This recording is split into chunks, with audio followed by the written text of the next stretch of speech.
Assalamualaikum warahmatullahi wabarakatuh. Kami dari kelompok 5, manajemen 3B pagi akan mempresentasikan hasil kerja kelompok kami dengan saya sendiri, Maftuhatud Dinia, beserta 3 teman saya, ada Evi, Amelia Damayanti, Hidrul Haq, beserta Eka Hari Setia Febrianti. Baik, kita mulai presentasinya. Definisi permintaan. Pengertian permintaan dalam bahasa sehari-hari sedikit berbeda dengan pengertian permintaan dalam ekonomi. Pengertian sehari-hari permintaan sering hanya diartikan sebagai jumlah barang yang diinginkan atau dibutuhkan oleh konsumen. Dalam pengertian ekonomi, permintaan diartikan lebih jauh lagi, yaitu tidak sekedar keinginan atau when dari konsumen, melainkan permintaan terhadap sejumlah barang akan berarti jika memang konsumen menuntut untuk dipenuhinya keinginan tersebut atau sampai pada taraf kebutuhan atau need, yaitu keinginan yang menuntut untuk segera dipenuhi, berarti perlu didukung oleh daya beli. Nah, selanjutnya yaitu faktor-faktor yang mempengaruhi permintaan. Yang pertama, perilaku konsumen atau selera konsumen.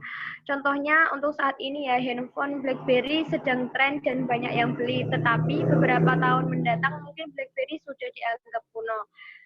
Untuk yang kedua, ketersediaan dan harga barang sejenis ganti dan pelengkap. Contohnya jika roti tawar tidak ada atau harganya sangat mahal, maka Macy's, selai, dan margarin akan turun permintaannya. Yang ketiga, pendapatan atau penghasilan konsumen.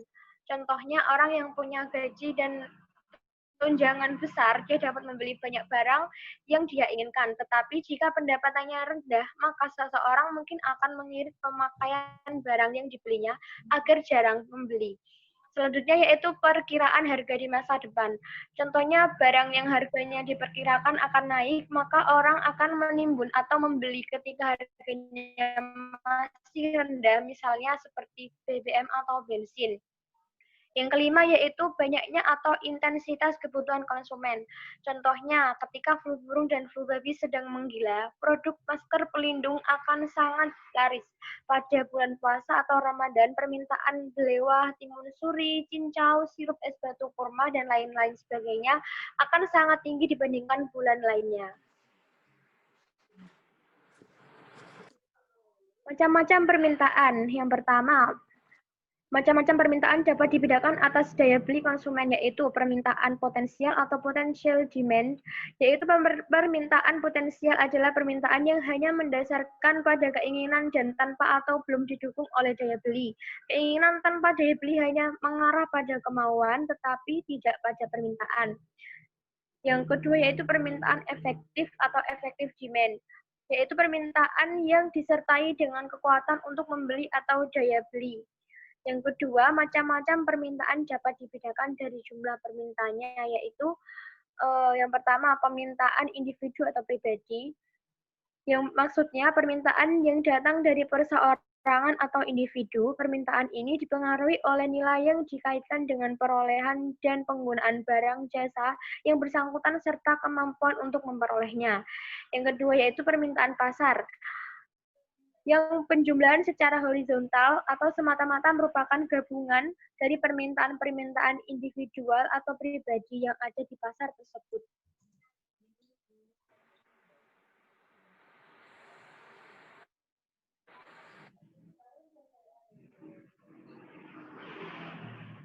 Fungsi daftar dan kurva permintaan.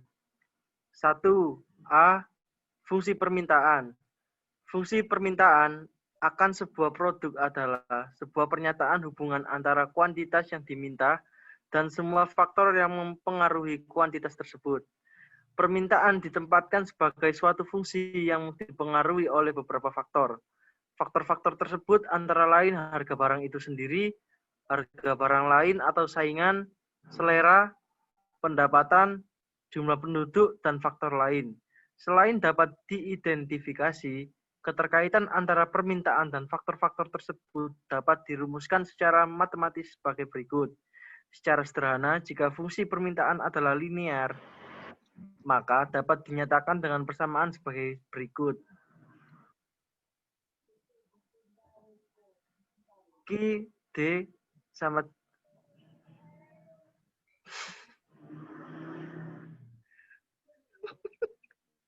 Lanjut.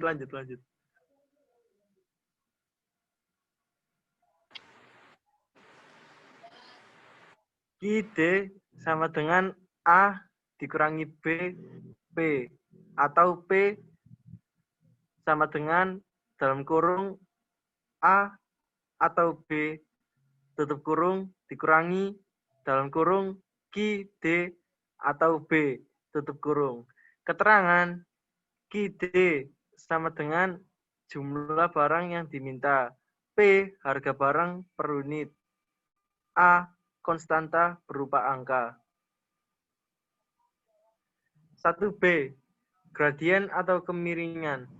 Secara sederhana, linier fungsi permintaan atau persamaan kurva penawaran dapat dicari dengan rumus P min P1 atau P2 min P1 sama dengan QD min QD1 atau QD2 dikurangi QD1.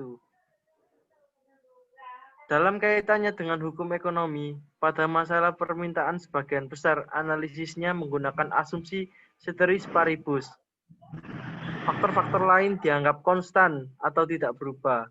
Oleh karena itu, harga merupakan faktor dominan dalam permintaan. Sementara faktor-faktor seperti harga barang lain, selera, tingkat pendapatan, dan jumlah penduduk dianggap tetap.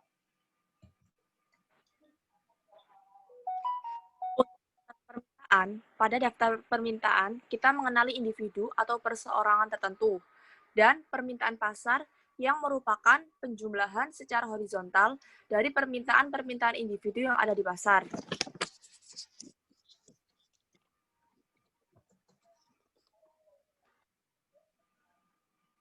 Berikut salah satu contoh kurva dari permintaan. Kurva ini menunjukkan Q sebagai jumlah permintaan, sedangkan P sebagai harga barang. Di sini dijelaskan bahwa semakin turun tingkat harganya, maka akan banyak jumlah barang yang diminta, dan begitu pun sebaliknya.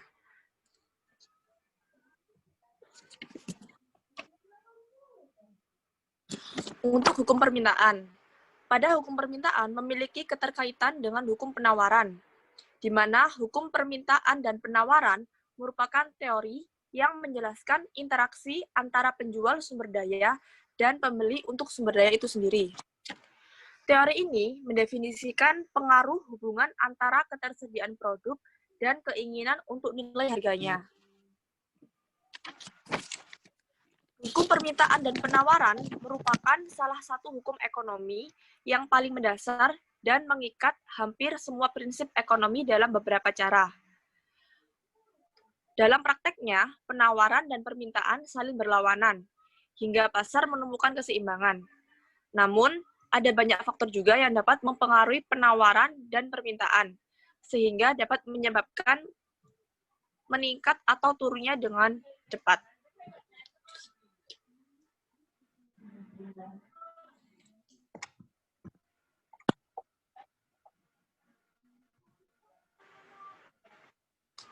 Adapun 4 hukum permintaan dan penawaran.